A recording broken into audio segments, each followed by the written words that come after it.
Paz, Senhor, irmãos. Amém? Glória a Deus. Quero pedir a você que se coloque de pé. Vamos orar a Deus nessa noite. Amém? Feche os teus olhos. Senhor Jesus, Deus de poder e misericórdia, Pai amado, nós te glorificamos, Senhor. Te exaltamos, porque em tudo, Senhor, tu tens sido fiel, Pai. Desde o início, Senhor, até os dias de hoje, será eternamente fiel, Senhor. Obrigada, meu Deus, porque tem cuidado de nós, Senhor. Em todas as coisas tem nos sustentado, tem nos guardado, Senhor, debaixo das tuas asas, como assim a tua palavra diz. Tem nos sustentado, Senhor, tem provido tudo para que nada nos faltasse. Como um Pai zeloso, Senhor, tu és para nós. Obrigada, Jesus, porque tem nos dado a vida, mais um dia na tua presença, com saúde, pela oportunidade de estarmos aqui, pelo teu Espírito Santo, que é aquele que nos consola e nos ajuda a orar a ti quando não sabemos nem usar as palavras. Tu és um Deus que pode fazer o impossível nas nossas vidas, Senhor. Quando achamos que algo para nós é difícil, para ti, Senhor, nada é impossível. Perdoa as nossas fraquezas, as nossas aflições, as nossas limitações, Senhor, porque somos falhos e pecadores. Mas nessa noite nós queremos te adorar, Senhor. Te adorar como a tua palavra nos ensina. Te adorar como verdadeiros adoradores, em espírito e em verdade, Senhor. Em nome de Jesus. Fica conosco nessa noite, em tudo nos orienta, Pai, para a glória do teu nome, Senhor. Em nome de Jesus. Amém. Se os irmãos puderem estar abrindo a vossa Bíblia no livro de Romanos, capítulo 8, a partir do verso 35, amém? Livro de Romanos, capítulo 8, a partir do versículo 35. Aleluia. Diz assim: quem nos separará do amor de Cristo? Será a tribulação, ou a angústia, ou a perseguição, ou a fome, ou a nudez, ou o perigo, ou a espada? Como está escrito: por amor de ti, enfrentamos a morte todos os dias. Somos considerados como ovelhas destinadas ao matadouro. Mas em todas essas coisas, somos mais que vencedores, por meio daquele que nos amou. Pois estou convencido de que nem a morte e nem a vida, nem os anjos e nem os demônios, nem o presente, nem o futuro, nem quaisquer poderes, nem altura, nem profundidade, nem qualquer outra coisa na criação será capaz de nos separar do amor de Deus, que está em Cristo Jesus, nosso Senhor. Amém? Você pode glorificar a Deus por isso? Nada pode te separar do amor de Deus, meu querido.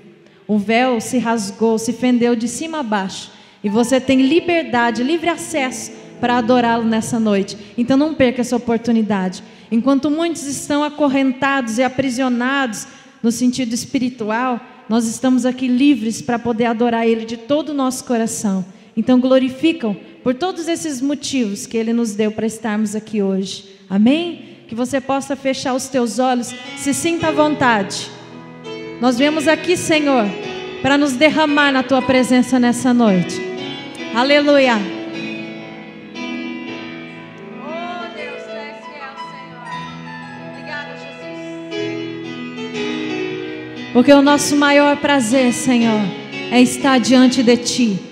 Aleluia. Eis-me aqui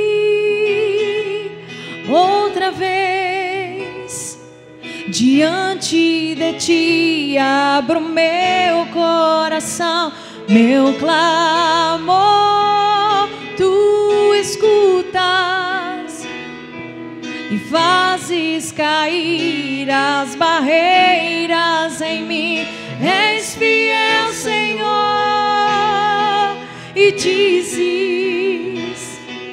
palavras de amor e esperança sem fim. Ao sentir o teu toque, por tua bondade libertas meu ser no calor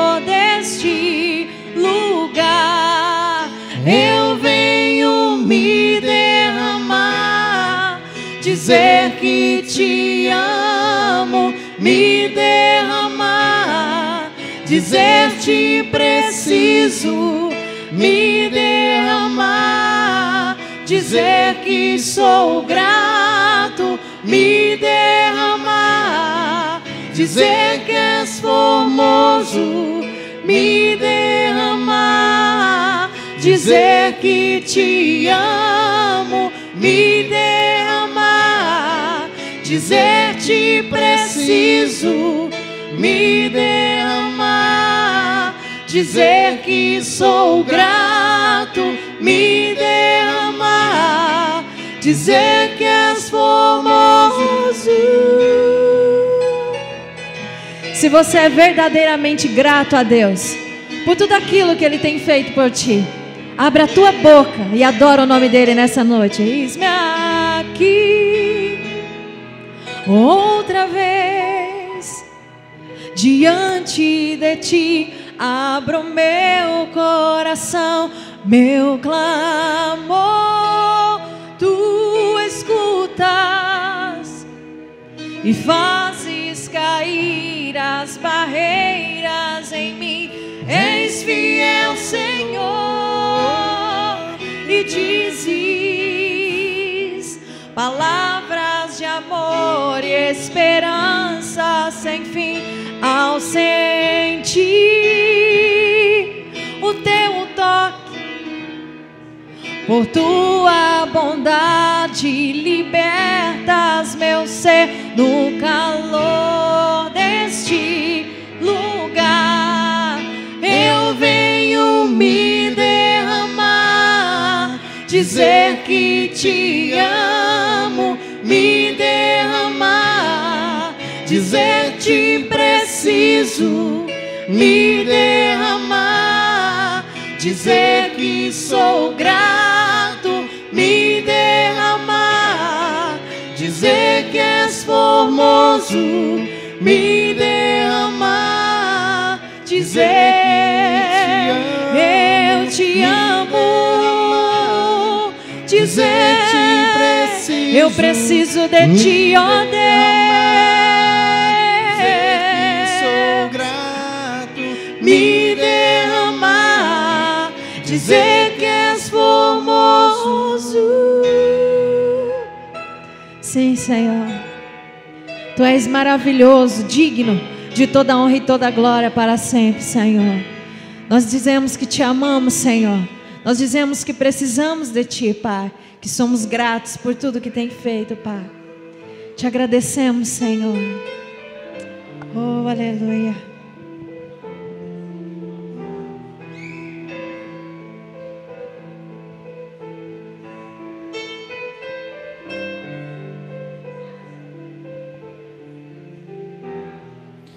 Eu sei, o mundo não te recebeu, de braços abertos eu vi no teu olhar desejo pela vida. Existe um lugar para descansar. Eu sei que é difícil acreditar,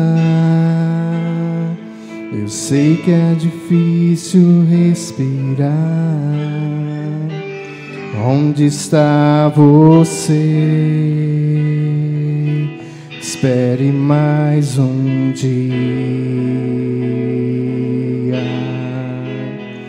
Além da dor, além do choro, existe alguém que olha por você. Além de mim, eu sei, existe um Deus que não te esqueceu, não te esqueceu.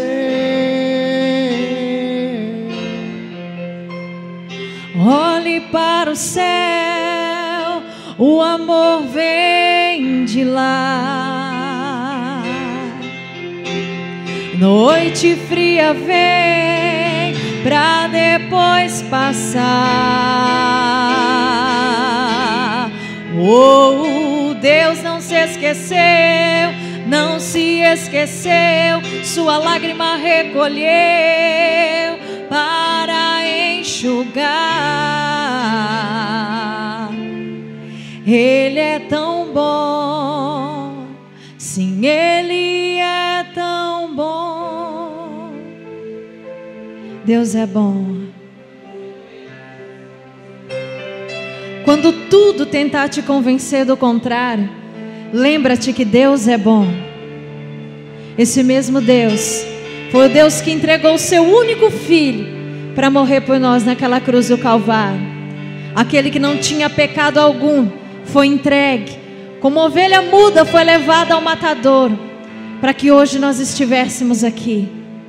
Quantas vezes a tempestade tem vindo sobre a tua vida e tu tens sentido vontade de desistir de tudo, mas nessa noite esse Deus que é tão bom e tão maravilhoso vem de encontro ao teu coração te dizer: não desista, não desista daquilo que Deus tem para ti.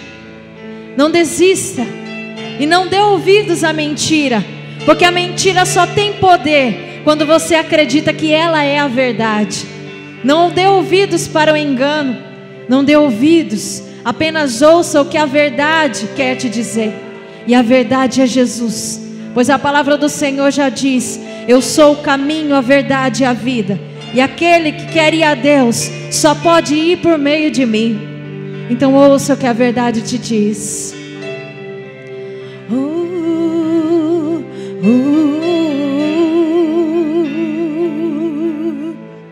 Obrigado, Jesus. Obrigado porque nós demos ouvidos à tua verdade, Senhor. Queremos nos encher da tua verdade nessa noite, Senhor, em nome de Jesus. Aleluia.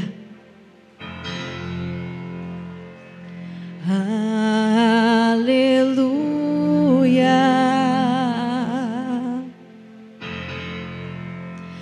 Aleluia.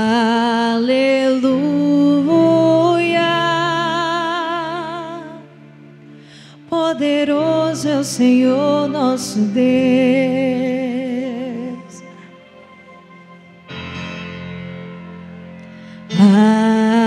Aleluia.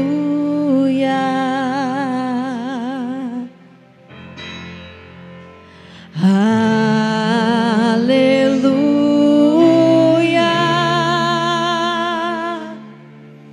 Poderoso é o Senhor nosso Deus. Coloque a mão sobre o teu coração. Aleluia.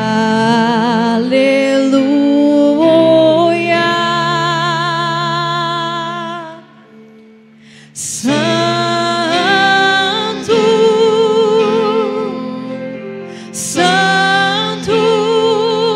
é o Senhor Deus, é o Senhor Deus poderoso, digno de louvor, digno de louvor. Tu és santo, santo, somente Ele é o Senhor Deus poderoso, digno de louvor,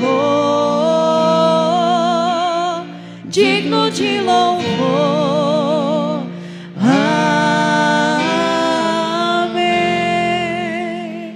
Você pode adorar o Senhor de olhos fechados? Coloque a tua mão sobre o teu coração.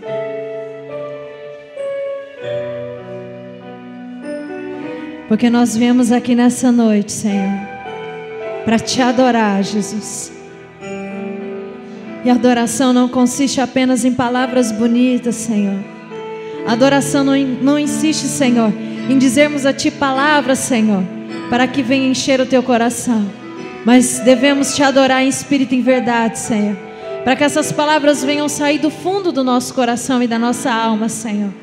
Obrigada pelo Teu Espírito Santo. Vim para adorar.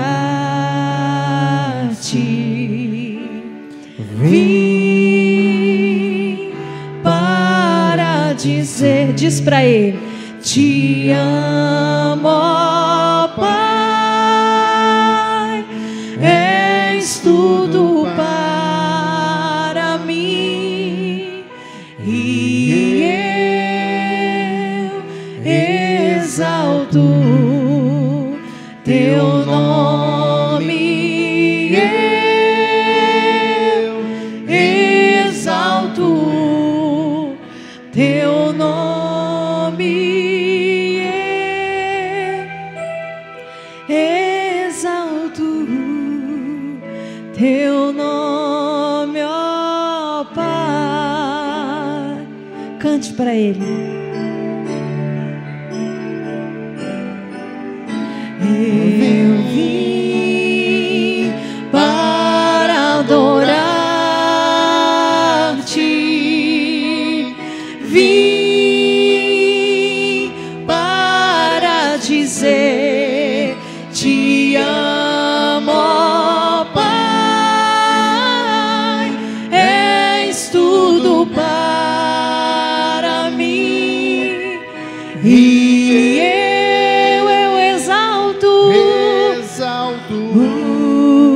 teu nome, eu exalto teu nome, eu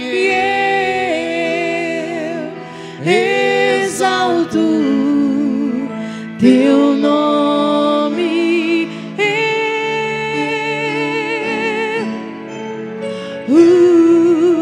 teu nome,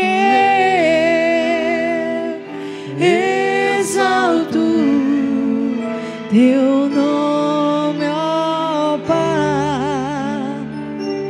Te exaltamos, Senhor, te adoramos na beleza da tua santidade, Senhor, porque quem dera, papai, se pudéssemos estar aqui na tua presença, Senhor, todos os dias, todos os momentos, Senhor, porque sabemos que não há outro lugar melhor para se estar, Pai.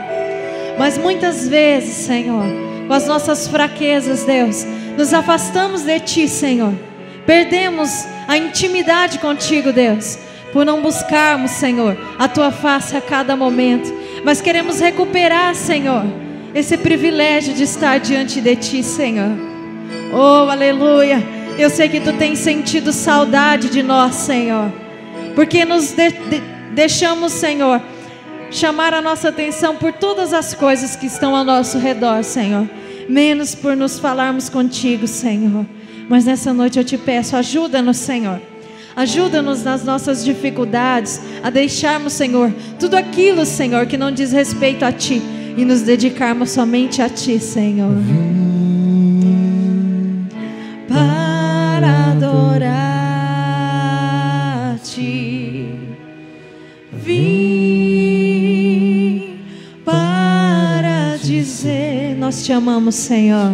Amo, Pai, que Tu és tudo para mim, e eu exalto Teu nome, ó Deus. Você já disse que ama o Senhor hoje? Diga para Ele que você o ama. Exalto Teu nome, eu exalto Teu nome, eu exalto Teu nome, exalto Teu nome, ó Pai.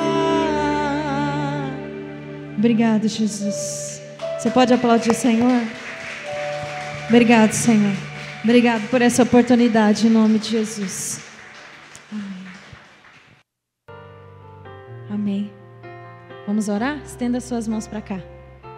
Senhor, meu Deus e meu Pai, Deus de poder e misericórdia, Senhor amado da nossa alma, Nós te clamamos agora, Senhor, em nome de Jesus, Pai. Que o Senhor venha usar o teu filho como instrumento nessa noite, Senhor.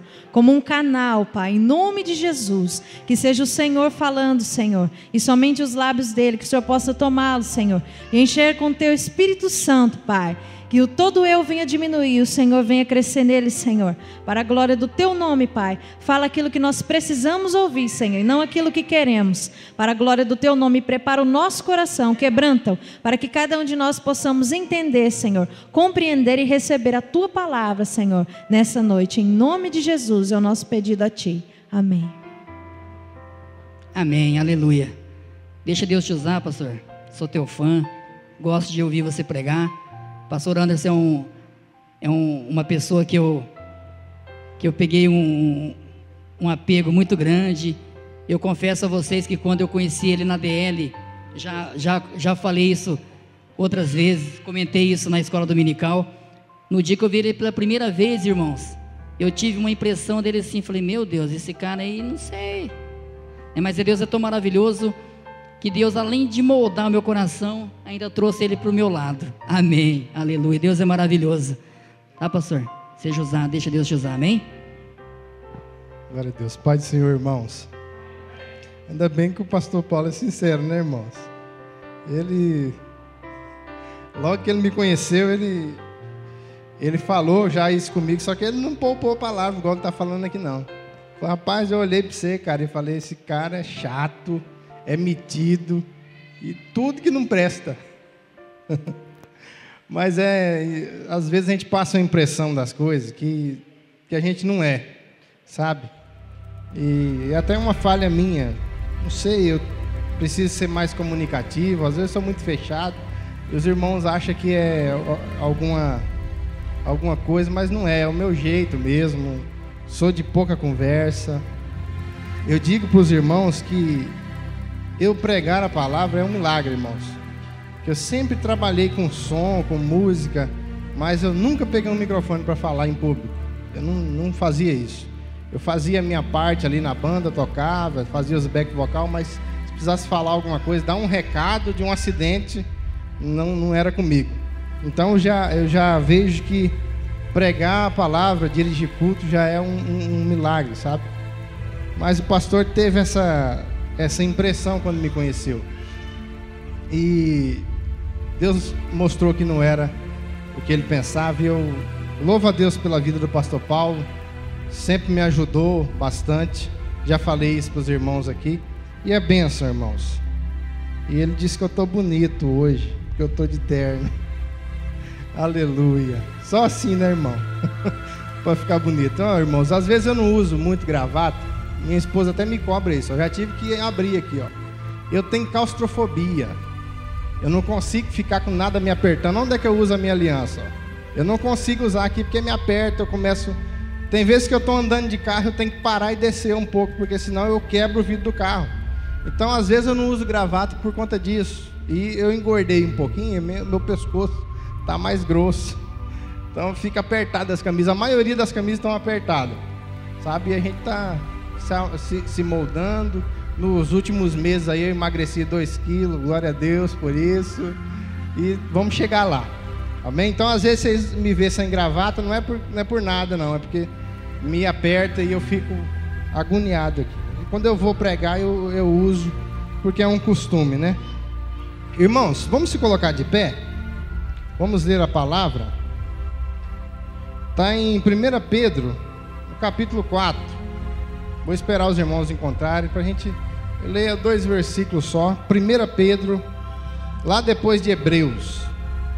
Próximo livro lá, depois de Hebreus, Tiago, 1 Pedro. Depois de Tiago. Capítulo 4.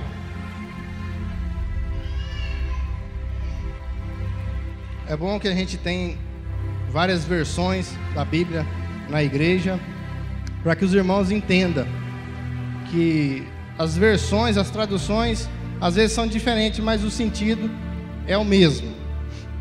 Versículo 18 e 19. Vamos ler. Diz assim: todos encontraram? Digam amém. O Valdemar está procurando, eu vou esperar então. O versículo 18 e 19. Aleluia. Então vamos ler a palavra. Diz assim, ó: e se é com dificuldade que o justo se salva, onde comparecerá o ímpio e o pecador? Versículo 19: portanto, também os que padecem segundo a vontade de Deus, encomendem as suas almas ao fiel Criador, fazendo bem. Vamos ler de novo. E se é com dificuldade que o justo se salva, onde comparecerá o ímpio e o pecador? Portanto, também os que padecem segundo a vontade de Deus, encomendem as suas almas ao fiel Criador, fazendo bem. Amém? Podeis assentar. Nós vamos falar sobre um assunto que está perdido, porque pouco se ouve falar desse assunto. Salvação é o assunto que nós vamos falar nessa noite. Irmão, eu peço que você preste bastante atenção na mensagem, porque talvez você vai ouvir coisas aqui hoje que você nunca escutou. Talvez você vai até duvidar que isso seja real, mas é a verdade bíblica. E eu vou ler para vocês e vou mostrar para vocês dentro da Bíblia qual que é a realidade. Por que eu digo que talvez você nunca ouviu? Porque é uma doutrina muito pouco pregada nos últimos dias. É uma coisa que tem se falado muito pouco nos últimos dias. Salvação. O título dessa mensagem é uma pergunta: você está salvo? É para refletir. Eu orei, eu tinha intenção de pregar outra coisa. Pastor Paulo sabe que eu gosto de ir para outra linha. Talvez vocês vão até estranhar, porque eu vou caminhar por outros caminhos hoje. Mas eu orei e Deus... eu estava pensando assim, eu preciso digitar outro esboço rápido, porque eu quero uma mensagem nova. E aí Deus falou: mas como assim uma mensagem nova? Se eu já te dei uma mensagem faz dias e ela está guardada na gaveta. Aí eu abri e estava aquele monte de folha escrita que Deus tinha me dado a mensagem há dias atrás, bastante dias atrás, e eu tinha esquecido, não tinha digitado, estava lá. Eu falei: então é essa que Deus quer que eu fale hoje para todos nós, uma mensagem de reflexão. Meu irmão, você está salvo? Eu quero que você reflita a cada pergunta que tiver nessa noite. Se você morrer hoje, você está salvo? E não vem me dizer que eu estou lançando agouro, porque isso pode acontecer. Eu posso entrar no carro aqui e ser a vítima do final de semana. Chegar no sinal, uma carreta passar por cima do carro e eu morrer. Pode acontecer. Posso ter um infarto fulminante aqui em cima do púlpito. Isso pode acontecer com qualquer um, a qualquer momento. Se eu morrer hoje, você está salvo? A morte é uma certeza. Quem não for arrebatado vai provar a morte. Eu, você, qualquer um de nós. Isso ninguém pode te garantir, que você dorme hoje e acorda amanhã. É pesado o tema, mas é uma realidade.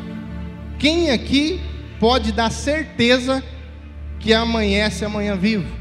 Você tem plena convicção disso? Ninguém pode. Eu tive um amigo com 21 anos de idade, nunca fumou, nunca bebeu, nunca usou droga. Morreu de infarto. Ele andava junto comigo, eu usava droga, bebia, fazia de tudo. Ele não fazia nada disso. Um belo dia ele teve um infarto fulminante e morreu com 21 anos. Então nós não temos certeza. Se você está salvo, por que você está salvo? Eu estou dizendo que é uma doutrina esquecida, e vocês vão entender o porquê disso. O que te torna salvo, meu irmão? No seu entendimento. Isso é para mim também. Eu sempre digo que quando eu trago uma palavra aqui, primeiro ela é juízo para mim, depois para a igreja. O primeiro que ouve essa mensagem sou eu. depois eu transmito para as pessoas. Por que você se considera salvo? É para a gente refletir nessas perguntas. Porque a verdade é que a palavra salvação, salvo, ela se tornou apenas um clichê dentro das igrejas. Estou falando de todas. Eu não tiro nenhuma. Todas as igrejas, a palavra salvo e salvação se tornou apenas um clichê. Quem aqui não sabe o que é clichê? Pode levantar a mão, se não souber. A maioria sabe. Clichê quer dizer uma coisa desgastada, uma coisa repetitiva, repetida, uma coisa sem valor real, uma coisa que se tornou tão repetitiva que se tornou previsível. É uma coisa que não tem mais valor. Isso é um clichê. Eu vou dar um exemplo para vocês. Num filme de ação, salvo raras exceções, sempre no final o herói mata o vilão. Não é assim? Você, quando começa a assistir um filme de ação, você não sabe como vai ser o final, mas você já sabe que o herói vai matar o vilão. Algumas exceções não são assim. Na maioria das vezes é assim. Não tem mais surpresa nenhuma no final do filme. Você já sabe que no final aquele cara que foi humilhado, que sofreu, que levou 200 tiros, no final ele levanta e dá um tiro no vilão e vence. Não é assim? Isso é um clichê. Você já começa a assistir o filme sabendo como vai ser o final. Só muda o tipo da cena, mas você já sabe qual é o final. Então isso perdeu o seu valor. É repetitivo. É uma coisa comum. É uma coisa que não tem valor real. Assim está acontecendo com a salvação dentro das igrejas. Perdeu-se o sentido. Não tem valor real. Vocês vão entender do que eu estou falando. Por quê? Porque nós criamos, e eu digo nós porque não foi Deus quem criou isso, foi nós. Foi nós que criamos formas simplistas de ser salvo. Nós, pregadores, pastores, igrejas, comunidades, apóstolos, missionários, etc. Nós criamos formas simplistas de ser salvo. Não é verdade, pastor Paulo? Sabe como? Exemplo: basta crer, meu irmão. Basta você aceitar Jesus. Basta, para ser salvo, você deixar Deus entrar no seu coração. Isso é o bastante. Formas simplistas de ser salvo. Basta você levar a rosa para dentro de casa. Basta você fazer uma sessão de descarrego. Basta você levar um pacote de sal grosso. Basta você ter um sabonete do profeta. Formas simplistas de ser salvo. Basta você confessar Jesus como Salvador e você está salvo. Eu pergunto para você: por que você precisa ser salvo? Não precisa responder para mim. São perguntas para você refletir se você tem as respostas. Por que você precisa ser salvo?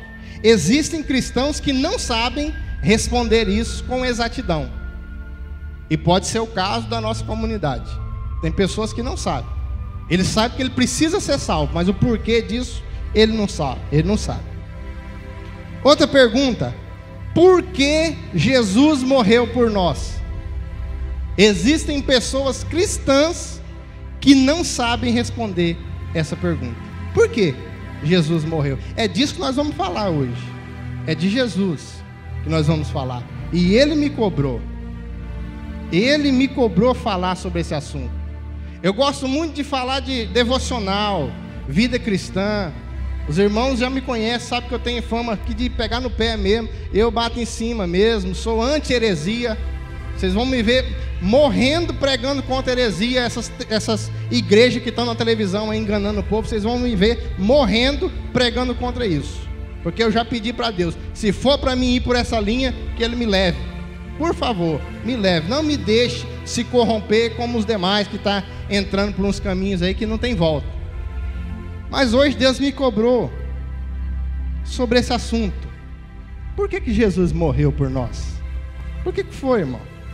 Obrigado, pastor. Tem pessoas que não sabem responder isso. E você sabe por que não sabem? Porque isso se tornou um clichê, um costume religioso. Todo mundo sabe que Jesus morreu pelos nossos pecados. Todo mundo sabe isso. É verdade ou não é? O Brasil é considerado um país cristão, totalmente cristão, longe de ser espírita, de ser umbandista, está longe disso. Islâmico não. O Brasil é um país cristão, onde nós temos 50 milhões de evangélicos no Brasil. Você acredita num negócio desse? E é uma nação perversa, é uma nação promíscua, é uma nação profana e pecadora. O Brasil. Existe coisa mais profana do que o carnaval do Brasil? Não existe, meu irmão.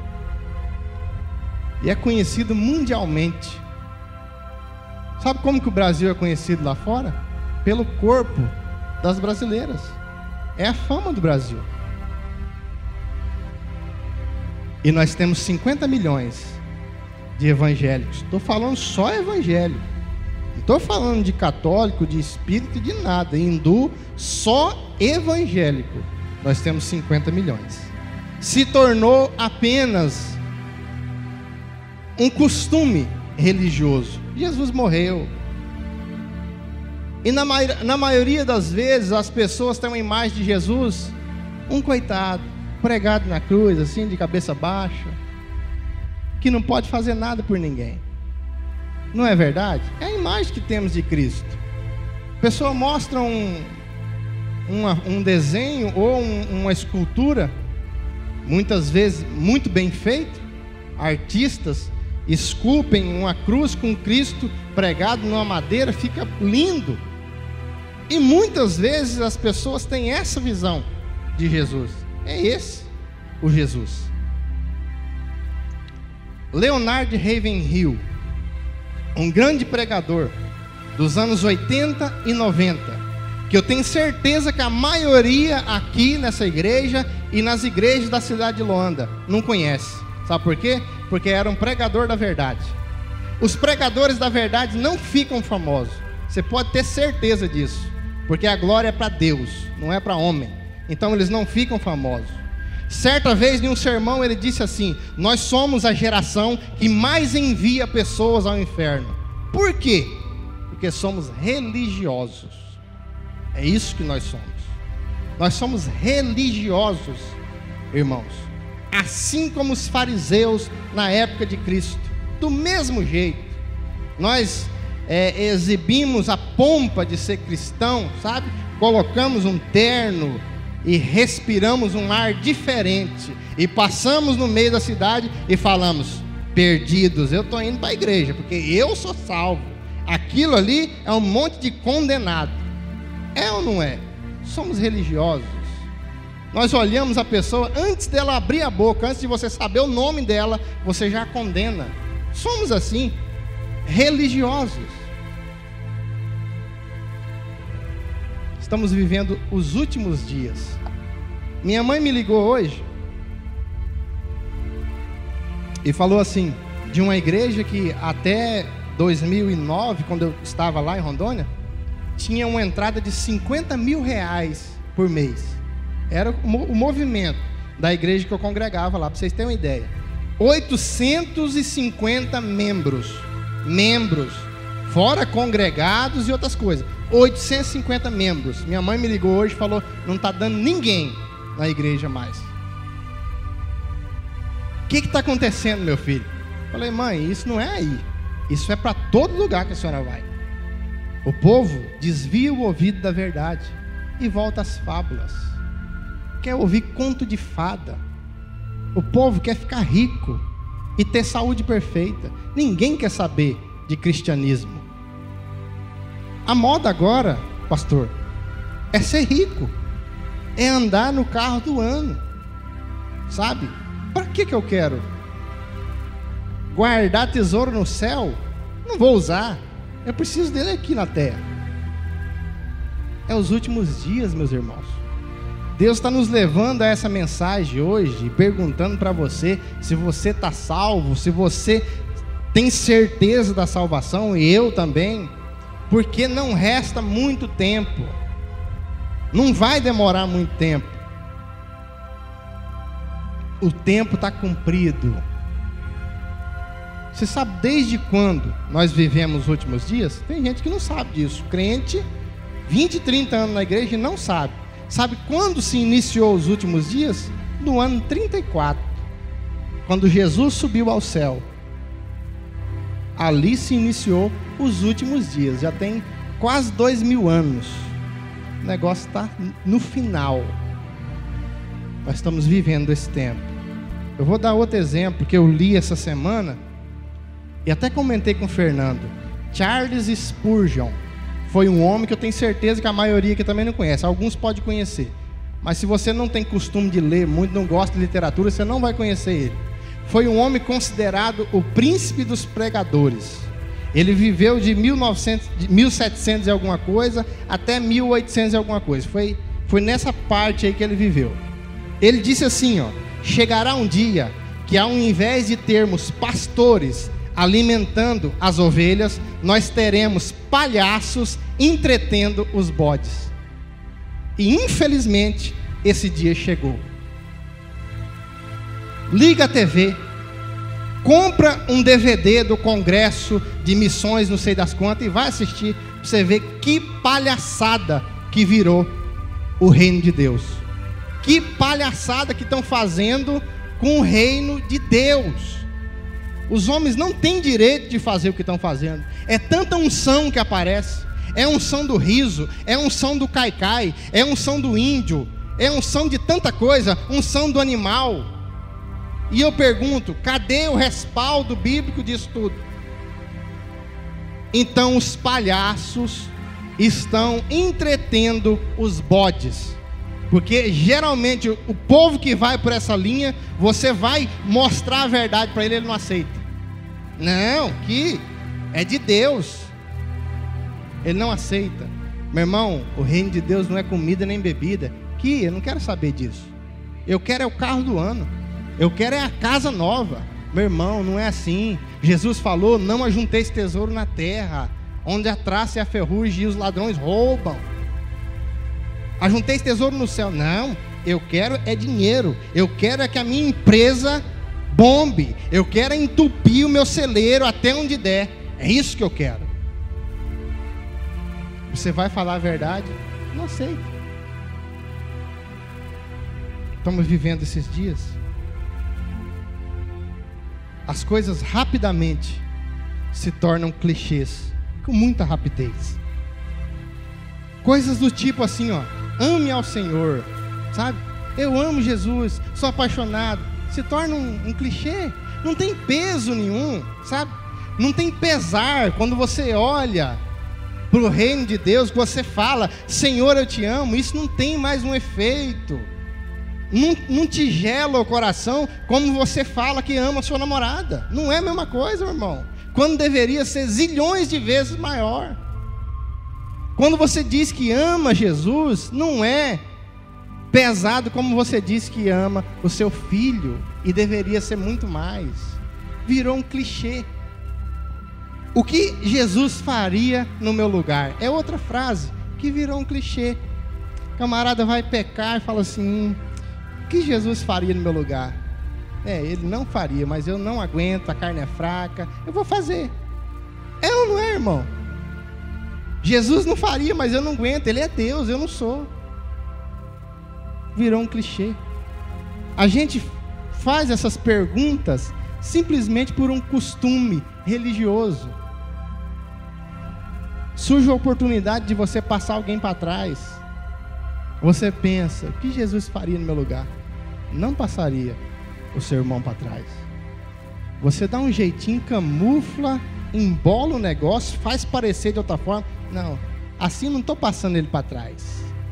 Eu também estou perdendo aqui. Você dá um jeito. É um mecanismo de autojustiça que o ser humano tem. Virou um clichê. Todas essas coisas se tornam clichês e nós reduzimos tudo isso a pequenos vestígios de uma vida cristã. Porque nós não podemos, pastor Paulo, falar que temos uma vida cristã. Nós temos sintomas de cristianismo, sabe? Nós temos poeira que sobrou depois da tempestade do cristianismo. Quer ver? Eu vou dar um exemplo aqui. As últimas atividades da igreja, tem gente de outras igrejas aqui, você vai refletir. As últimas atividades da igreja que você faltou, reflita. Não é para mim que você tem que falar, é para você mesmo. As últimas atividades da igreja que você faltou, quais delas realmente você não pôde vir? Pensa bem, analisa, faz um retrospecto aí de 90 dias e pensa, quais atividades da igreja você faltou porque realmente não deu para você vir, não tinha como. Pensa e reflita sobre isso. Não é para responder para mim. Por que isso acontece, irmão? Por quê que a gente falta mesmo sem um motivo convincente? Por que a gente não vem na escola dominical para ficar dormindo até 9 horas? Por que a gente faz isso? Ou até 10? Eu, se for o caso, eu durmo até meio-dia sem problema nenhum. Se não for o despertador, eu não acordo, irmão. Eu sou sincero em dizer, não é só no domingo, é dia nenhum. Se o despertador não tocar, eu não levanto antes das 11. Está aí minha esposa de prova disso. Se não tocar, eu durmo. Mas por quê que nós fazemos isso? Nós faltamos, embromamos, embolamos o negócio e pá, e não vai dar, não deu, não vou. Por quê? Porque você não acha tão necessário assim. É por isso que você falta. Eu falto. É por isso. Porque você não acha tão importante. Não é tão importante assim. Não precisa tanta coisa para ser salvo. Não é verdade? Afinal de contas, o reino de Deus tem uma porta larga. Não é isso que a Bíblia diz? A porta é larga. O caminho é um tobogã com gel. Que você desce escorregando e chega lá rapidinho. Não é assim? Eu vou fazer uma pergunta, para mim também isso aqui, ó. Você jamais faltaria numa reunião que estivessem presenteando cada participante com 5 mil reais? Faltaria? Fala para mim, responde com sinceridade. Você não ia faltar. Pode ser que sim, se realmente você tivesse um bom motivo, ou pelo menos esse motivo valesse mais que 5 mil reais. Estou certo? Temos que ser sinceros, irmão. Com Deus não adianta você olhar para mim e falar assim, está falando água. Com Deus não tem como fazer isso. Por que tem menos pessoas aqui do que domingo passado? Não tem? Estou vendo cadeiras vazias. Por que tem? Dou 2 motivos. Um, porque choveu, foi um temporal. E o outro, porque o pastor Tiago não está. Então a pessoa deve frequência nos cultos para o pastor Tiago. Afinal de contas, foi o pastor Tiago quem morreu na cruz por essas pessoas. Nós fazemos isso, irmão, com o reino. Clichês. Nós estamos vivendo de clichês. Aí quando um pregador fala que o povo está vivendo de conto de fadas, contos fictícios e fábulas, você fica nervoso. Você ranja os dentes no banco. Aí eu digo, ranja os dentes com Deus, que foi quem escreveu a Bíblia, não foi eu. Não foi Ravenhill. Não foi David Wilkerson. Não foi esses homens que escreveram a Bíblia. Foi Deus. Com Deus não tem desculpa, irmãos. Não tem argumento com Deus. E nós vamos longe aqui nessa mensagem. Você vai entender o porquê que nós estamos fazendo isso com o reino. Eu digo uma coisa sem medo de errar.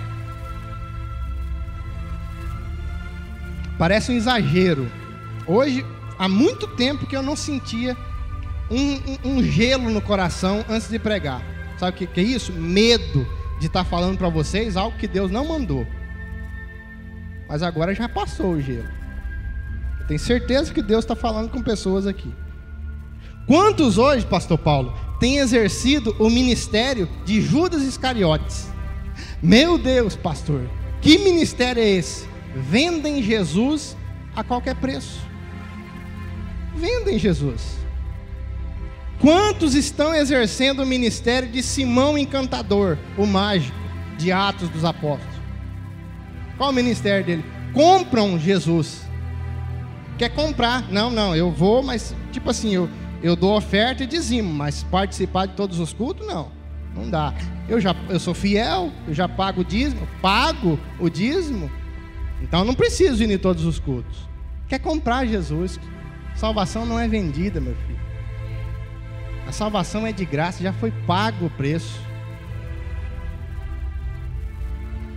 Aí eu pergunto, se você não perde uma reunião, eu não perderia, só se fosse um motivo muito grave. Uma reunião que estariam presenteando com 5 mil reais. Coloquei 5 mil, não, uma quantia razoável, dá para mim dar um tapa nas dificuldades, pelo menos por uns 2 meses. Daria. Eu não perderia uma reunião dessa. Por quê? Porque 5 mil vale muito para mim, que sou pobre. E eu pergunto para você, quanto vale a sua eternidade? Quanto é que vale? 5 mil? 10? 20 mil? Você venderia a sua eternidade por 5 mil reais, irmão? Quanto vale Jesus para você? E muitos têm uma visão deturpada de Cristo. Eu falo isso sem medo de errar e com temor no Senhor. Muita gente que frequenta a igreja tem uma visão turva do que é Jesus. Muitos enxergam Jesus e Deus como um Papai Noel com um saco de bênção nas costas. Toma bênção, receba bênção, você merece, toma bênção, carro, casa, lá vai, saúde, você é vencedor, você é o cara. Essa visão não existe. Eu falei no avivamento bíblico e vou falar para vocês. A visão de Deus e o relacionamento de Deus com o homem é um só. Tira a sandália dos seus pés. É esse o relacionamento que Deus tem com o homem.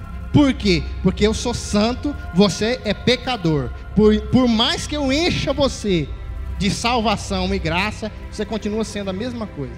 Você não vai mudar. É essa a relação de Deus com o homem. Agora nós queremos colocar ele como funcionário nosso. Foi o que o pastor Tiago pregou semana passada. Deus tem que fazer, rapaz. Eu estou jejuando, Deus é obrigado a fazer. Eu dizimo, eu oferto, eu ajudo os necessitados. Não, eu não aceito essa enfermidade. Não, isso não me pertence, meu irmão. Então você quer ser inimigo da cruz de Cristo. Nós vamos falar dela já já. Quanto vale Jesus para você? Responda para você mesmo. Alguém pode dizer assim, ó, ele é tudo para mim. E ele te dirá, então me prove que eu sou tudo para você. E Deus está cobrando isso de pessoas aqui. Pessoas que dobram o joelho à noite e falam assim, Jesus, o Senhor é tudo para mim. Tudo que o Senhor mandar eu faço. Então prova para ele, meu irmão. Porque eu tenho a cara de pau de falar isso com ele. Eu tenho. E se ele me cobrar isso hoje? Então é tudo? Sou tudo para você? Beleza, eu vou matar o seu filho então. Tá bom? Vou levar ele. Ele está salvo, tem 8 anos, está salvo. Vou levar. Pode? E aí, meu irmão? Fazer igual Abraão. Ele não pediu o filho de Abraão? Só tinha um. Ele pediu. Pastor, não pode, isso não acontece. E aí? Mata o teu filho e oferece um holocausto para mim. Como que é isso, Deus? Coloca ele lá no altar, corta o pescoço dele, sangra e taca fogo. Eu quero isso. Você está pronto para fazer isso para Deus? Foi o que ele pediu para Abraão. Então a gente tem que pensar bem quando a gente abre a boca e fala: Deus, Jesus, o Senhor é tudo para mim, eu faço tudo que o Senhor mandar. É claro que ele não vai pedir filho de ninguém aqui. É lógico que ele não vai fazer isso, porque ele coloca a carga de acordo com o que você aguenta carregar. Agora, se ele está te pedindo alguma coisa, é porque você pode se desfazer dessa coisa. Quanto vale a tua salvação, meu irmão? Eu sentei nessa cadeira aqui hoje e eu fiquei imaginando, pensando: meu Deus, me salva. Sabe, eu fiquei imaginando o sofrimento eterno, meu irmão. Suplício. Eu vou dar um pequeno lampejo para você entender. Ó, trevas, trevas, trevas, trevas. Pranto e ranger de dentes. Jesus falou que é onde a ferida não cicatriza e o bicho não morre. O camarada vai procurar túnel para sair, não tem. Muro para escalar, não tem muro. Um buraco para mim entrar dentro, está doendo muito, não aguento, não tem buraco. É um vácuo e labaredas de fogo eternamente. Quanto vale a sua salvação, meu irmão? A gente não pensa no inferno. Afinal de contas, no evangelho atual, falar de coisa negativa não é de Deus. Você é profeta, então você tem que profetizar bênção na vida das pessoas. Eu ouvi uma frase dessa um dia. Ah, é? Por que Isaías não fez isso? Elias, Eliseu, Jeremias, Daniel, Oséias, Malaquias, por que eles não profetizaram só bênção? Será que a Bíblia está errada? Ou são os profetas da atualidade que são 100% falsos profetas e está enganando o povo? É isso que tem acontecido, meu irmão. Salvação, o tema menos pregado de todos os tempos.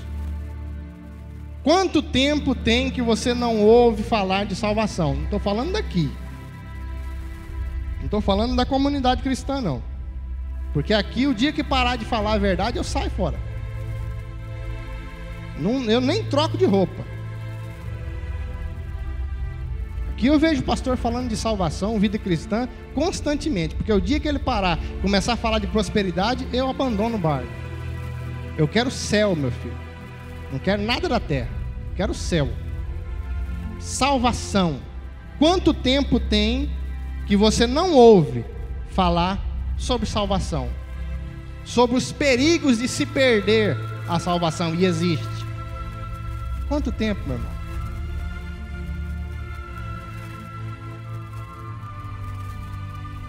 Jesus morreu para nos salvar. Quem conhece essa frase? Todo mundo conhece. Não é verdade? Afinal de contas, Jesus morreu para nos salvar. É uma frase de peso. E nós ficamos admirados quando a gente fala essa frase para alguém na rua e ela não tem poder. É ou não é verdade? Sai na rua, vai na praça aí, pega um megafone e grita: Jesus morreu para nos salvar. Que peso tem isso hoje? Hoje não tem mais peso nenhum. Nós nos admiramos de não funcionar, Genilson. Ei, Jesus morreu por todo mundo.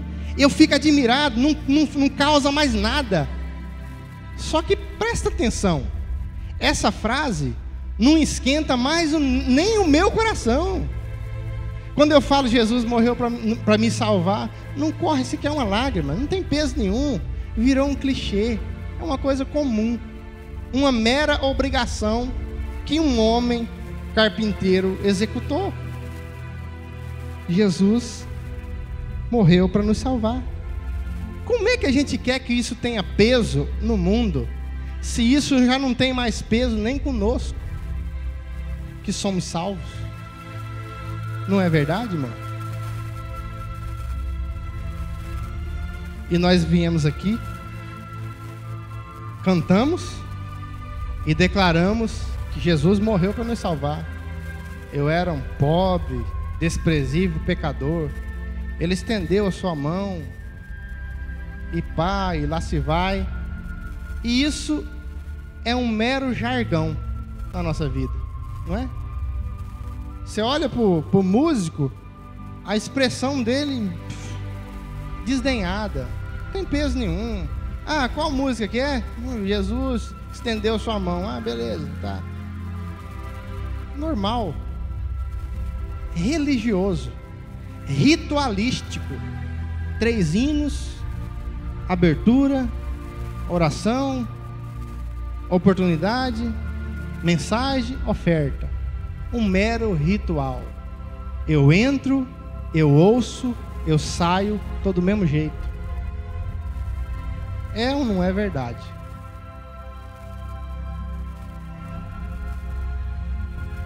Sabe por que isso acontece? Porque nós mesmos não valorizamos o sacrifício de Cristo. Eu e você. Nós não valorizamos. Meu irmão, quando eu valorizo o sacrifício de Cristo, aquilo é a primícia na minha vida. É o primeiro.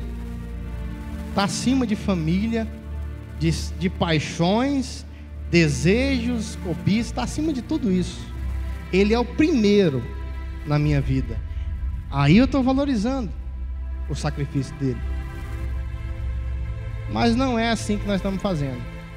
Nós gastamos a nossa vida com trabalho, com relacionamentos, com estudos, com tudo, com filhos, com família.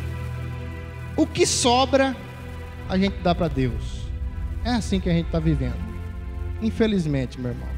E eu estou me colocando nesse pacote. Estou falando que Deus falou primeiro foi comigo. E Deus fala às vezes comigo de uma maneira, às vezes dura, sabe? Porque Ele olha para mim e fala: o que você está fazendo, cara? Quem é que está te levando para o céu? Você está indo de quê? De carro? De avião? De que você está indo para o céu? O que te torna salvo? O título de pastor? É isso que te leva para o céu, meu filho? Sabe o que Deus falou para mim um dia desse? Falou assim, ó: "Cê cuidado para no dia de 1 Coríntios 3,15, no julgamento das obras, você não parar no julgamento de condenação." Sabe? Deus falou isso para mim. Qual o julgamento, Senhor? Preguei em teu nome, curei enfermos em teu nome, toquei em teu nome, expulsei demônio em teu nome, plantei bananeira em teu nome, pulei num pé só em teu nome. E ele dizia assim para mim, ó: "Não te conheço, nunca te conheci." E aí? Quem é que vai te levar para o céu? É a unção do índio? É a unção do caicai? É a profetada?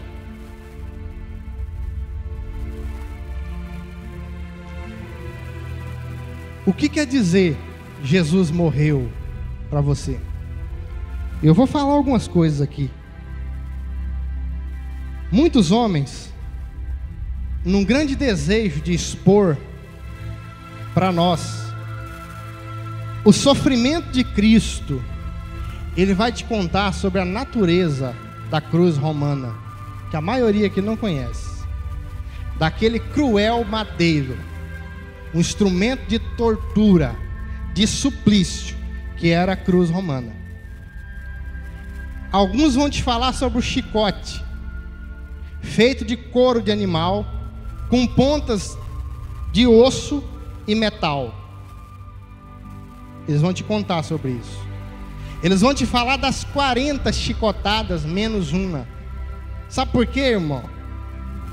Um, para ser exato, 39 chibatadas.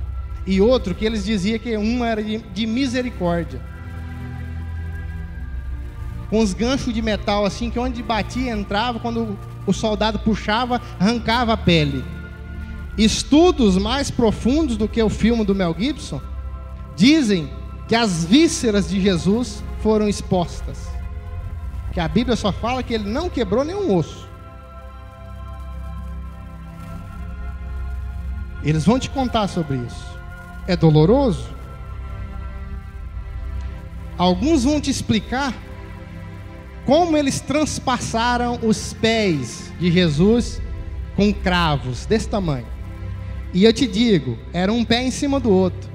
Tenta fazer força com um pé em cima do outro. Abaixa e levanta para você ver. Você não consegue. E era com a perna dobrada para você não conseguir ficar em pé. Tinha que sofrer. Foi assim que pregaram Jesus nessa cruz romana. Os mais instruídos vão te explicar que os cravos nas mãos de Cristo foi pregado aqui, não foi na palma da mão, igual a gente vê nos filmes, igual a gente sempre pensou que foi. Foi pregado aqui e rasgou até o meio da mão, porque se tivesse pregado no meio da mão, não sustentaria o peso de Jesus.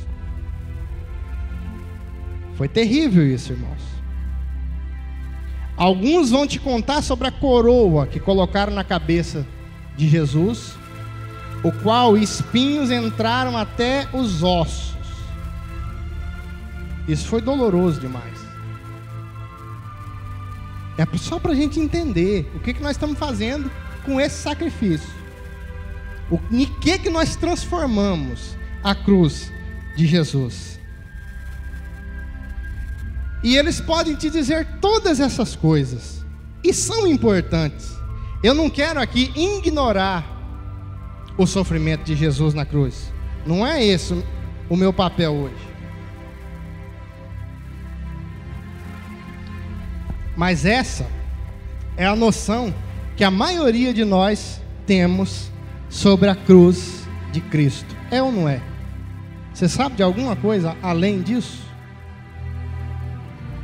Tem pessoas que não sabem nem como que foi. Alguns sabem como foi superficialmente e imaginam o sofrimento. O que significa dizer que Jesus morreu ou que ele padeceu naquela cruz? A palavra padecer, a Bíblia diz isso. E por que os romanos espancaram Jesus, cuspiram no seu rosto e depois o pregaram naquela cruz? São perguntas que qualquer um aqui responderia. Ele pagou pelos nossos pecados com a sua morte. Não é isso que você sabe? Ele pagou. Essa é a sua visão do castigo e o motivo do castigo de Cristo na cruz? Se for essa a sua visão, meu irmão, você vai ficar surpreso. Então, até hoje, você nunca entendeu a cruz. Se a visão que você tem do sofrimento e crucificação de Cristo for tudo isso que eu falei aqui, você nunca entendeu a cruz. É pesado, mas é verdade. Você não tem noção do que quer dizer cruz. E eu vou te explicar. Todas essas coisas que eu falei aqui, foi horrível. Foi uma situação dolorosa, indescritível. Certamente, meu irmão, foi. Mas essa não foi a dor da cruz. A maior dor que Jesus sentiu na cruz não foi isso que eu descrevi aqui para vocês. Não foi isso que fez o coração de Jesus estremecer no Getsêmani quando ele disse: passa de mim este cálice. Está em Marcos 14, 36. Existe algo muito pior do que isso, meu irmão, que você não sabe, e que poucas pessoas sabem a respeito disso. Só que eu tenho uma coisa para te dizer: O que eu vou te falar aqui hoje é o centro da cruz. Se você não entender, não sobra nada para você entender. Se você não entender o que eu te falar aqui hoje, você nunca entendeu a cruz. Então qual foi, pastor, a dor da cruz? Você está perguntando isso. Não foi os cravos, não foi o chicote, não foi a lança que furaram, não foi. A dor da cruz não foi quando os romanos pregaram Cristo e furaram a sua lateral. Não foi. João 19:34. A dor foi quando ele estava na cruz. Foi. Mas não foi o que os homens fizeram com ele. A maior dor de Cristo foi o que o Pai dele fez com ele. Você sabia disso? Quem é que não sabia disso aqui? Pode levantar a mão, por favor. Quem não sabia que a maior dor de Jesus foi o que o seu próprio Pai fez? Porque ele esmagou Jesus. Ele trucidou Jesus na cruz. Essa foi a maior dor de Jesus. Por isso que tão poucas pessoas entendem a cruz. Não sabem o que aconteceu na cruz. Você está perguntando, mas como assim, pastor? Foi Deus quem esmagou Jesus? Foi Deus quem o matou? Talvez você está sem entender, ou talvez você aprendeu diferente.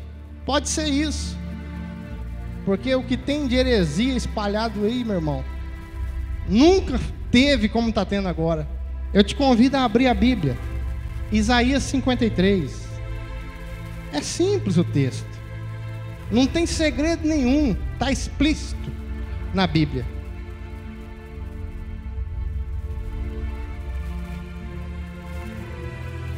Isaías capítulo 53, versículos 5 ao 7, e depois o versículo 10. Olha só, versículo 5: mas ele foi ferido pelas nossas transgressões e moído pelas nossas iniquidades. O castigo que nos traz a paz estava sobre ele, e pelas suas pisaduras fomos sarados. Versículo 6: todos nós andávamos desgarrados como ovelhas, cada um se desviava pelo seu caminho, e o Senhor fez cair sobre ele a iniquidade de nós todos. Ele foi humilhado e oprimido, mas não abriu a sua boca. Como cordeiro foi levado ao matadouro, como ovelha muda perante os seus tosqueadores, ele não abriu a sua boca. Versículo 10: todavia ao Senhor agradou moê-lo, fazendo-o enfermar. Quando a sua alma se puser por expiação do pecado, verá a sua posteridade, prolongará os seus dias, e o bom prazer do Senhor prosperará na sua mão. Foi Deus quem castigou a Cristo na cruz, não foi romano. Eu já vi pregador falar assim: aqueles soldados, aqueles judeus não aceitaram Jesus e o mataram. Meu irmão, o próprio Jesus falou assim: ninguém pode tirar a minha vida, eu mesmo de mim a entrego. Ninguém pode me matar. Para mim morrer, eu tenho que entregar a minha vida. Ninguém pode matar Deus. Quem poderia matar Deus, meu irmão? Jesus só morreu quando ele falou: está consumado, eu entrego o meu espírito. Jesus não tinha sangue mais. Eles enfiaram a lança, saiu água com sangue. Jesus já tinha sangrado a noite inteira e apanhado o dia inteiro. Ele só morreu porque ele quis. Foi Deus quem o castigou. E muita gente não sabe disso. E você sabe por que Deus castigou? Por causa de mim e de você. Você vai entender isso mais para frente aqui. Você está entendendo por que nós temos que dar valor, Valdemar, no sacrifício de Cristo? Por que nós temos que valorizar, sabe, e deixar de vir cultuar a Ele quando realmente não tiver como, meu irmão? Por quê? Quanto vale isso para você? Quanto é que vale uma tarde, uma noite de conforto, deitado assistindo a novela, É isso que vale? E quantos estão fazendo isso? Sabe por que Deus fez isso com Jesus? Você vai entender. Deus é justo. Ele não pode passar por cima do pecado. E todo pecado precisa ser punido. Todo. Deus é santo, justo e amoroso. Logo, a sua reação, a reação de um Deus santo, justo e amoroso com o pecado, é a ira. Então Deus se ira com o pecado. Ou seja, a perfeita e justa ira de Deus contra o mal. É isso que Deus executa.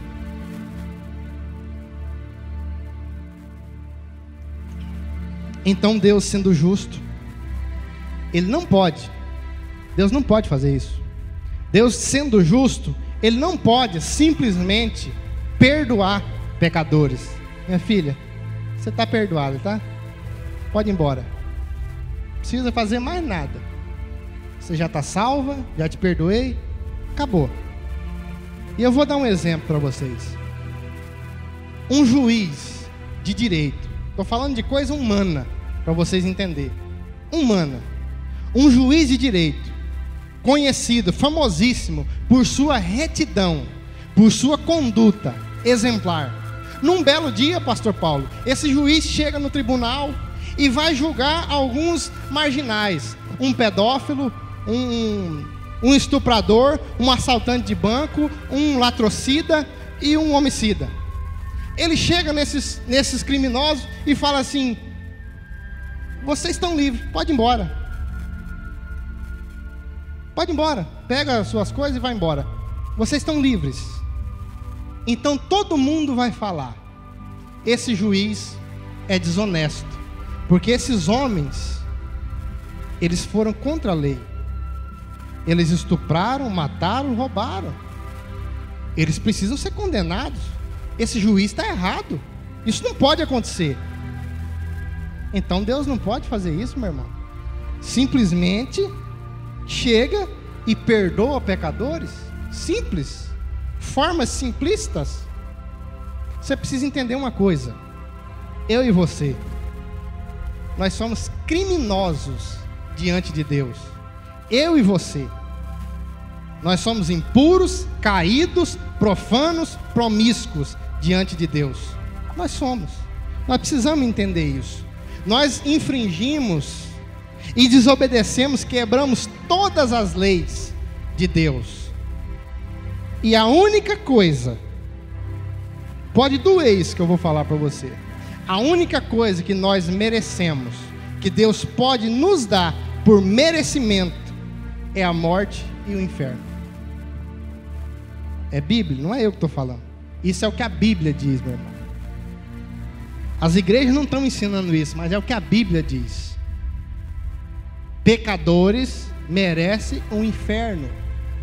Eu mereço o inferno e a morte. É isso. Goste você ou não, é a verdade bíblica, meu irmão. Só que o nosso Deus não é somente justo. Além de justo e santo, Ele é também amoroso. Porém, o amor não pode passar por cima da justiça e da santidade. Ele tem que executar tudo da mesma forma. Então Deus encontra uma maneira de satisfazer a sua justiça e executar o seu amor. Como? A morte do criminoso. Ou um substituto para o criminoso. Você está entendendo o que é a cruz? Então Deus se torna um homem e vem nessa terra e vive uma vida perfeita. Você sabe por quê? Quem aqui sabe me dizer por que Jesus viveu uma vida perfeita? Quem sabe? Ninguém sabe. Porque Ele é Deus, não. Sabe por quê? Porque a culpa tinha que ser toda nossa. Jesus não podia ser culpado de nada dele. Tinha que ser nossa. Afinal de contas, ele era o substituto do criminoso que sou eu. E isso ele faz um sentido figurado quando eles libertam Barrabás e mandam crucificar Jesus. Está tudo na Bíblia, meu irmão. A gente aqui não lê. Então Deus vai para a cruz. O Filho de Deus, totalmente homem e totalmente Deus, vai para a cruz. E lá na cruz ele leva o pecado do seu povo. Agora é que vem a dor. Então toda a perfeita justiça de Deus, que deveria ser derramada sobre o seu povo, e toda a ira de Deus, que deveria ser derramada sobre o pecado por toda a eternidade, é derramada sobre o seu Filho. Essa foi a dor da cruz de Jesus. É disso que Jesus está falando quando ele fala assim: Pai, passa de mim esse cálice. Eu já vi pregador falando, Jesus estava com medo da cruz. Que, meu irmão, medo da cruz? A cruz foi fichinha para Jesus. O problema era carregar o meu pecado. Essa foi a dor. A dor maior foi a ira de Deus sobre ele. É isso que diz Isaías 53:10. Agradou ao Senhor moê-lo. A ira de Deus foi aplacada com a trucidação de Jesus na cruz. Você quer salvar esse povo, meu filho? Quero. Então vai ser assim. Eu preciso aplacar a minha ira. Você percebeu a dor da cruz, meu irmão? Você percebeu por que muitos são considerados inimigos da cruz de Cristo? Porque estão profanando o seu sacrifício. Estão fazendo do seu sacrifício um clichê. Estão fazendo do sacrifício de Cristo motivo de lucro, motivo de se ganhar dinheiro, fonte de renda. Meu irmão, quando Moisés escreve os mandamentos e fala assim, ó, não usarás o nome do Senhor teu Deus em vão, não é eu fazer uma piada e colocar o nome de Deus, meu irmão. É muito pobre uma comparação dessa. Não é isso. Sabe o que é que Moisés está falando ali? É eu falar um monte de coisa. Deus está falando que tem 10 pessoas aqui que vai ofertar R$1.000. Eu estou falando uma coisa minha e estou colocando o nome de Deus. É incluir Deus nas minhas ações pecadoras. Isso é usar o nome do Senhor em vão. É eu mentir e falar que foi Deus que mandou. É isso que é usar o nome do Senhor em vão. Deus está mandando você dar tudo, meu irmão. Eu ouvi um testemunho essa semana que eu fiquei boca aberta, meu irmão. Um culto teve 5 ofertas, foi isso, pastor Paulo? 5 ofertas. 5 ofertas. Aquela de arrancar pelo de ovelha. Não é arrancar dinheiro não, meu irmão. É com a máquina, assim, arrancando o couro das ovelhas. 5 ofertas. No final o povo não tinha mais dinheiro. Você sabe o que o canalha fez? Pegou máquinas de cartão de crédito, colocou obreiros com máquina de cartão de crédito e falou assim, ouse com Deus. Olha só o que o cara fala, ouse com Deus. Você tem limite no cartão? Então estoura o seu limite do cartão de crédito com Deus. Isso é tomar o nome do Senhor em vão, meu irmão. É isso que estão fazendo com o sacrifício de Jesus. O que você acha que Jesus sente quando ele passou tudo isso que eu estou descrevendo aqui e o camarada vem com a maquininha da Cielo e vende R$500, 5 chicotadas por R$500, quem dá mais? Um prego da mão direita por R$1.000, é o que estão fazendo, meu irmão. Nós temos que tomar cuidado, porque Deus está a ponto de fulminar cristão dentro da igreja. Deus está cheio. A Bíblia diz que nos últimos dias Deus olharia e falava, eu não suporto mais os seus sacrifícios. Jesus falou, quando o Filho do Homem voltar à terra, porventura achará fé? É o que nós estamos vivendo, meu irmão. Dê valor no que Jesus fez por você, meu irmão. Dê valor nesse sacrifício. Isso que eu estou falando aqui, a dor que fez com que Jesus transpirasse gotas de sangue no Getsemane, não foi a cruz romana. Foi saber que levaria na cruz os pecados de um povo que o venderia depois. Faria da sua cruz comércio. A dor de Jesus, meu irmão, não foi nem o peso do pecado, foi as atrocidades que ele viu que iam ser feitas em seu nome. Essa foi a dor da cruz. Olhar aquele povo e falar: a Deus, perdoa, eles não sabem o que fazem. E na sua parte divina, ele avistar o futuro e falar: meu Deus, o que vão fazer no futuro?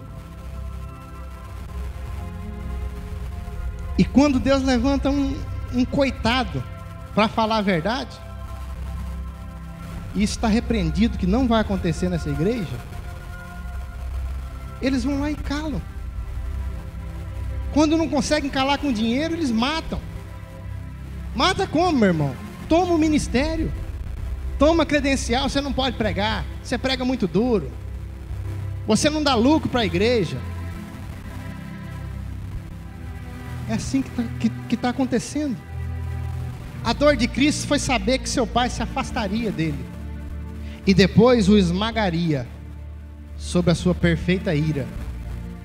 Marcos 15, 34. Abre sua Bíblia. Estou encerrando já, tá? É hora de despertar, meu irmão.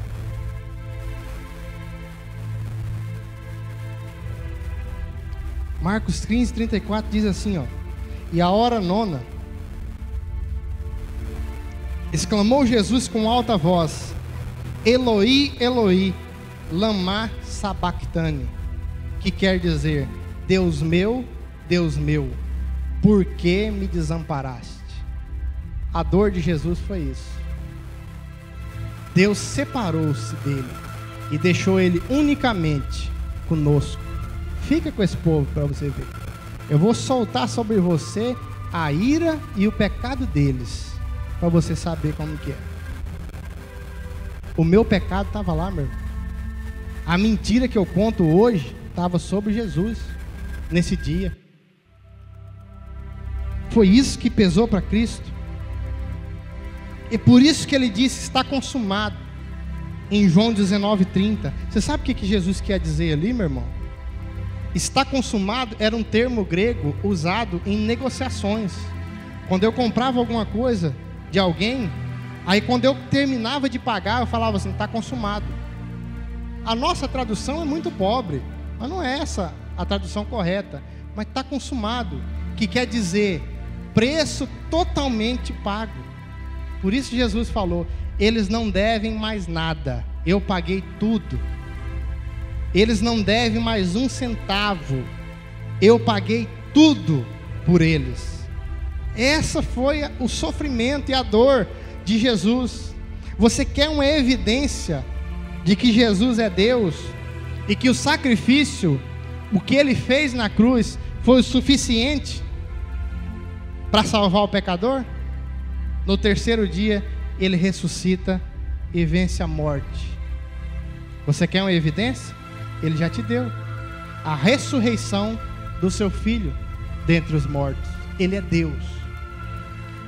Foi Deus quem declarou: esse é o Messias, o único Salvador. E não há nada que você possa fazer, nenhum ato de salvação além desse. O que ele fez sobre a cruz foi o único ato de salvação, meu irmão. O único ato que, se você ignorar, não sobra mais nada. Se você ignorar o sofrimento e a cruz de Cristo, não sobra nada para você se apegar mais. Acabou. Só tem isso. Em nenhum lugar na Bíblia diz assim: quem quer ir para o céu, ore pedindo para Jesus entrar no seu coração. Não existe isso na Bíblia. Isso é frase contemporânea nossa, modismo atual que nós fazemos. Não existe isso na Bíblia. Deus ordena Ele não pede, porque Ele é Deus. Ele ordena que você se arrependa e creia no Evangelho. É a maneira de ser salvo, meu irmão. Você tem que se arrepender. É isso que a Bíblia ensina. E o que é arrependimento para você? O que você tem por arrependimento? Não é remorso, meu irmão. Arrependimento é uma mudança de mente. Você passa a pensar com a mente de Cristo. Muda. Um dos maiores enganos vividos na atualidade é a salvação sem arrependimento. Por quê? Porque nós ensinamos errado para o povo. Isso é culpa nossa, pastor Paulo. Nós ensinamos errado para as pessoas. Nós chegamos na pessoa e perguntamos assim: você sabia que você é um pecador? Sim, sabia. Você quer ir para o céu? Quero. Então repita comigo essa oração, mas com sinceridade, tá bom? Tá bom. Jesus, eu te aceito, papapá, aquela história que você já conhece. Aí no final disso, nós falamos: você está salvo. E eu te pergunto, aonde tem isso na Bíblia? Não existe isso, meu irmão. Isso é coisa que nós criamos. Não existe essa salvação desse tipo, não. Não é isso que a Bíblia ensina. Alguém poderia dizer: pastor, mas a salvação é pela graça, através da fé. Efésios 2:8, certo? É isso mesmo, meu irmão. Se você entende assim, é isso. Só que nós transformamos a salvação através da fé pela graça, que é acompanhada de arrependimento de pecados e mudança de caráter. Nós tornamos isso apenas um credo religioso. Foi o que nós fizemos. E existem tantas outras formas simplistas de ser salvo. Você crê em Jesus? Creio. Então você é salvo. Nós declaramos as pessoas salvas. Tiago 2,19 diz assim: crês que há só um Deus? Fazes bem, porque até os demônios creem e tremem. Demônio é salvo? Isso que eu pergunto para você. Demônio é salvo, meu irmão? Existem demônios que têm postura diante de Deus melhor do que a maioria dos cristãos. Sabe por quê? Eles tremem de medo. Tem crente que nem treme. Ele nem do banco ele levanta. Não tem o mínimo respeito por Deus. Você quer outro exemplo? Vou dar um exemplo para você. Demônio não perde um culto. Você sabia disso? Demônio todo dia está aqui na porta, assistindo o culto, esperando o crente sair para encher a cabeça dele de seta. Não perde um culto, seja deles ou nosso. Demônio dá conta de vir aqui no culto no domingo e na sexta-feira, meia-noite, está lá no terreiro, incorporando em corpos. Ele consegue fazer isso, nós não. Eu só consigo vir no domingo. Demônios, irmãos, tremem quando ouvem falar o nome de Jesus. Quando Jesus chega perto do gadareno, ele não falou nada. O endemoniado falou assim: que temos nós contigo, Jesus? Vieste nos atormentar antes do tempo? Temor, medo, e nós não temos. A única diferença é que eles não se arrependem, porque eles estão numa atmosfera diferente da nossa. Eles não conseguem se arrepender mais, porque eles conheceram algo que nós não conhecemos. Essa é a única diferença. Mas eles creem que há só um Deus e tremem, meu irmão. Arrependimento é quando Deus abre os nossos olhos para a santidade dele. Daniel, quando foi orar, ele abaixou a cabeça e disse: a ti pertence a justiça. Não teve coragem de olhar para Deus. Respeito. E nós não. Nós tratamos Deus como um qualquer. Nós viemos na hora que quisemos, fazemos do nosso jeito, cantamos o hino que a gente quer. É o que fazemos. Arrependimento é você tomar consciência de que o menor dos seus pecados pode te levar para o inferno. Sabia disso? Né, irmão? Isso é muito pesado. Mas um pecado não confessado e arrependido te leva para o inferno. Você quer um exemplo? Quantas vezes Adão pecou para ser expulso do Éden? Quantas vezes? Você tem relatos na Bíblia de que Adão pecou, além de desobedecer? Ele só comeu uma fruta. Uma coisa tão simples. Poxa vida, Deus, eu só comi uma fruta. Ainda foi a mulher que o Senhor me deu que me fez comer. O Senhor devia considerar. Sai. Você caiu. Morte e inferno é o que você merece. Um pecado, meu. O menor pecado meu, se eu não confessar e me arrepender dele, vai me levar para o inferno. Isso é a cruz de Cristo, meu irmão. Ele pagou o preço por um pecado que você coloca debaixo da cadeira, senta em cima e não confessa. Sabe? Um capricho, um relacionamento que ele te proíbe você de ter, e você é teimoso e insiste. Esse pecadinho é uma mentirinha que você não consegue ficar sem contar. Simples. Mas você não confessa. Não é para mim que você tem que confessar, não é para pastor Paulo, nem pastor Tiago, meu irmão. É para Deus. Mas ele já sabe, ele sabe, meu irmão. Mas você não conversou com ele a respeito. Pai, me perdoa, eu não vou fazer isso mais. Me perdoa, Senhor. Eu não consigo sozinho, me ajuda. Eu não estou falando aqui que para você ir para o céu, você não vai pecar mais, não é isso.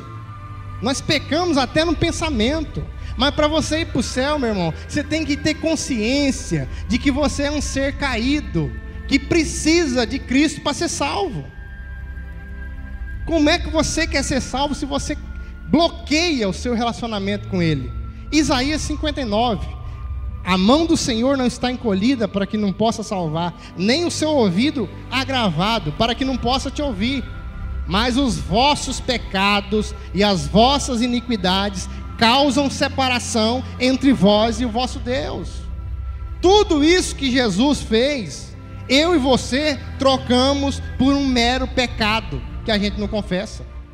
Uma coisa tão simples que você conseguiria vencer se quisesse. É disso que nós estamos falando, irmão.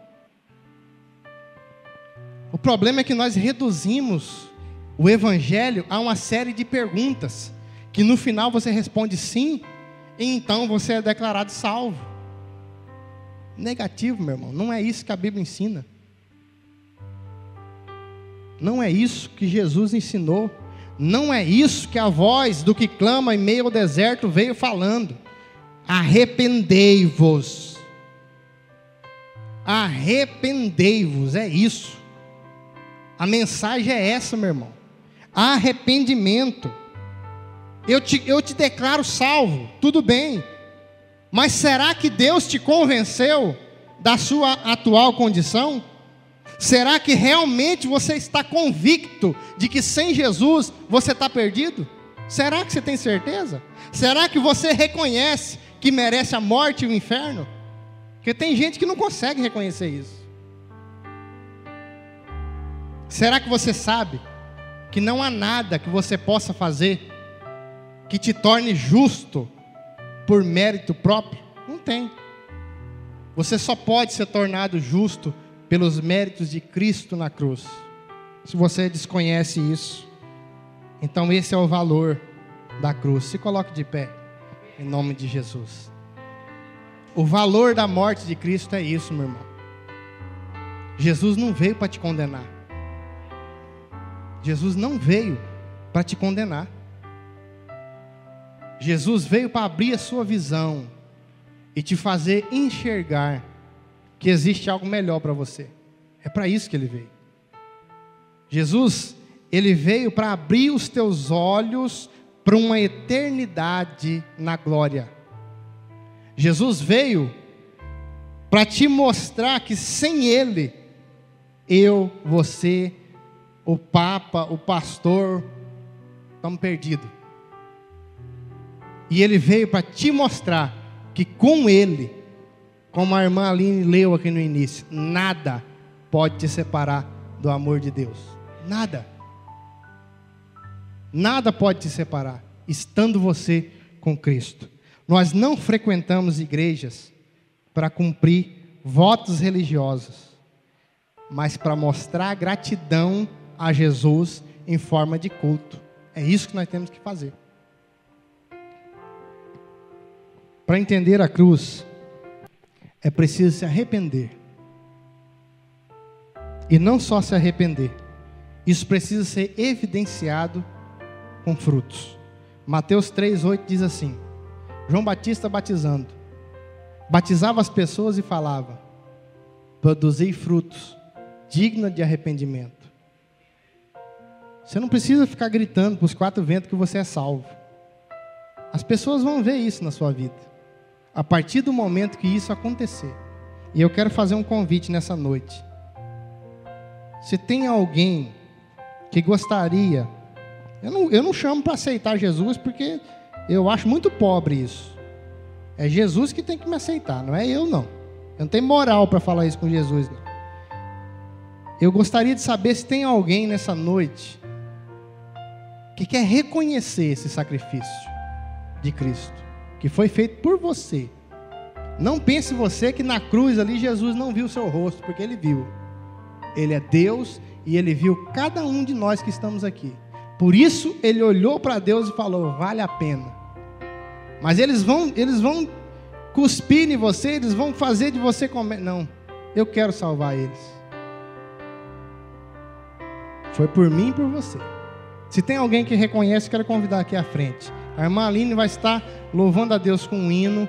E enquanto ela louva a Deus, eu não vou impor as mãos não, porque eu estou na mesma condição, meu irmão. Eu vou dobrar meu joelho também, eu vou suplicar a Deus. Enquanto ela louva, você fale com Deus.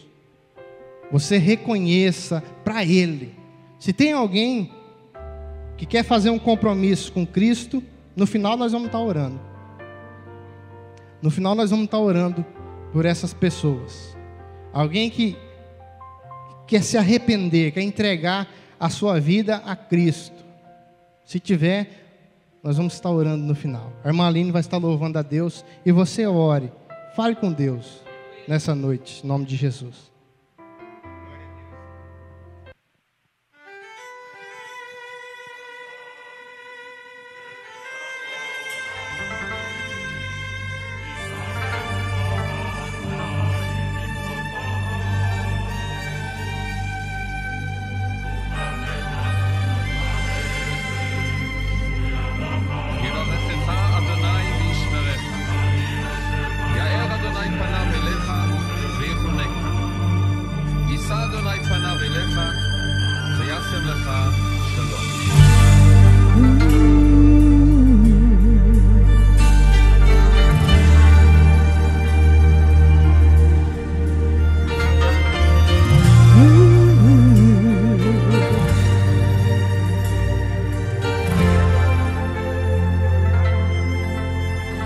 Até tocar o céu, até tocar o céu,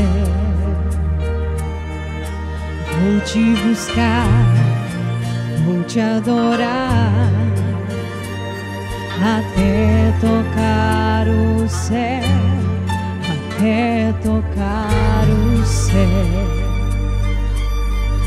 até tocar o céu. Vou te buscar, vou te adorar, até tocar o céu.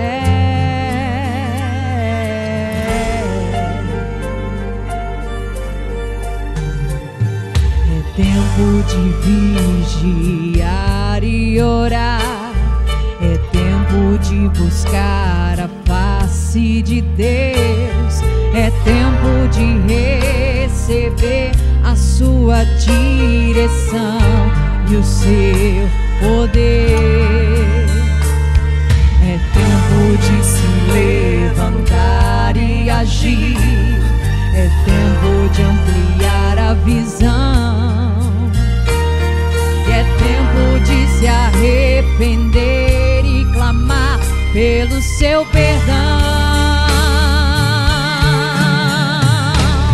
E é tempo de viver a realidade de uma vida de temor e santidade, porque somos as profetas deste tempo, pois a vinda de Jesus está muito perto. É tempo de parar de murmurar e abrir a boca para abençoar, porque somos os profetas desse tempo. Somos a geração do avivamento, geração que denuncia o pecado, mas ama o pecador.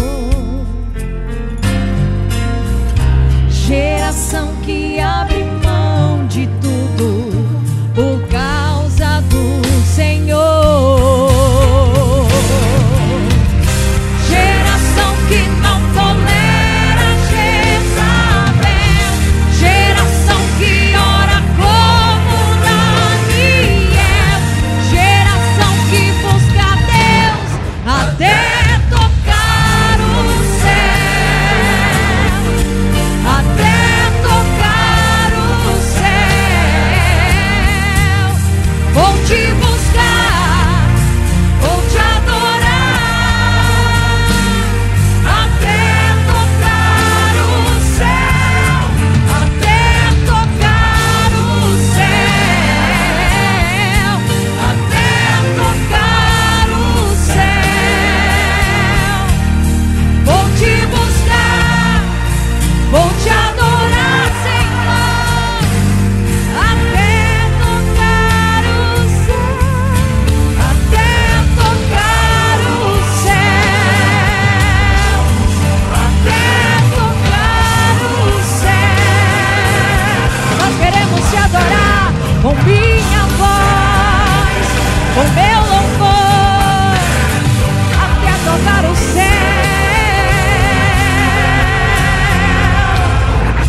Geração que denuncia o pecado, mas ama o pecador. Geração que abre mão de tudo por causa do Senhor.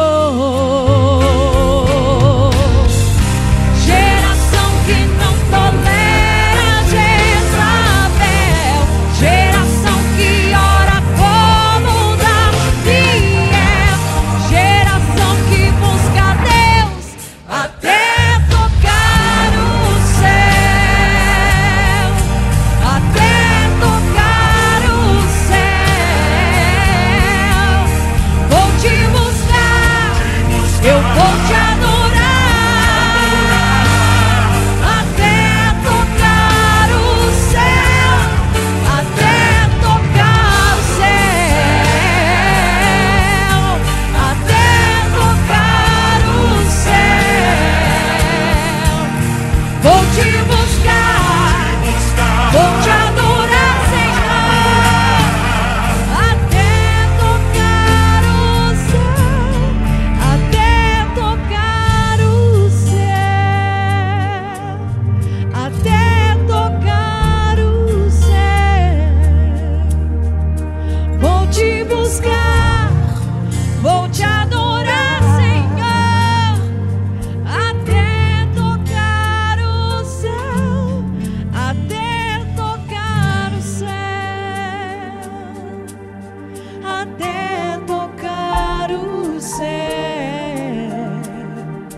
Vou te